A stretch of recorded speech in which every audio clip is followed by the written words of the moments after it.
2 months back, India and Pakistan decided to renew a ceasefire agreement. It was big news all over the world. The announcement came out of nowhere.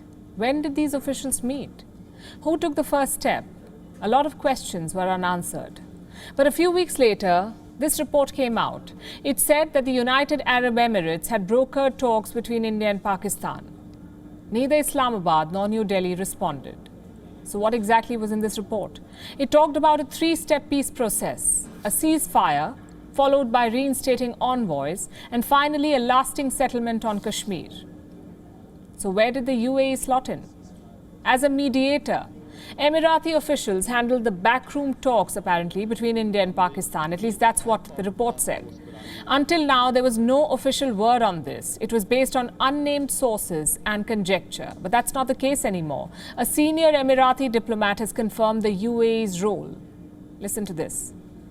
3 weeks ago, an article came out that basically highlighted the role the UAE played in bringing the Kashmir escalation down and sort of created a ceasefire, hopefully ultimately leading to restoring diplomats and getting the relationship back to a healthy level.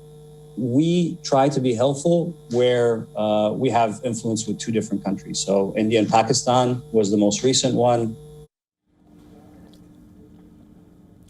That was the UAE's ambassador to the United States, Yusuf Al-Otaiba. He's among the senior-most diplomats in the country. But how confident is he of success? Well, to be honest, the expectations are low. The UAE maintains warm ties with Pakistan and India. This was enough to bring both sides to the table. But a lasting Kashmir solution, a resolution, is aiming too high. The ambassador realizes this. He says the UAE just wants a functional and operational relationship, a bare minimum level of talks. They might not sort of become best friends, but at least we want to get it to a level where it's functional, where it's operational, where they are speaking to each other, where there's lines of communication, and that's our goal. You know, we don't think they're going to become, most favored nations with each other, but I think it's important for them to have a healthy, functional relationship. To be clear, there were indications that something was brewing.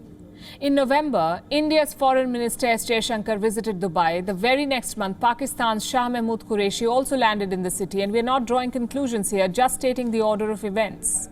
Cut to March 2021, the Pakistani leadership was waving a white flag. Army Chief Qamar Javed Bajwa was talking peace. He called a stable Indo-Pak relationship the key to unlocking South Asia's potential. And this was big, especially coming from Pakistan's real power center, the army. How did India respond? With caution. Because we've seen this before. Peace offers followed by deadly attacks. India's demands have been clear from the start. Stop funding terror groups and we'll talk business. The India-Pakistan conflict is not new. Neither is the question of Kashmir. India insists it's a strictly bilateral issue.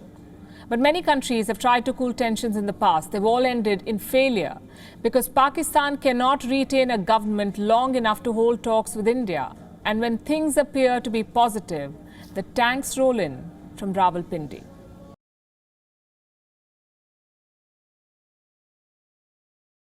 WION is now available in your country. Download the app now and get all the news on the move.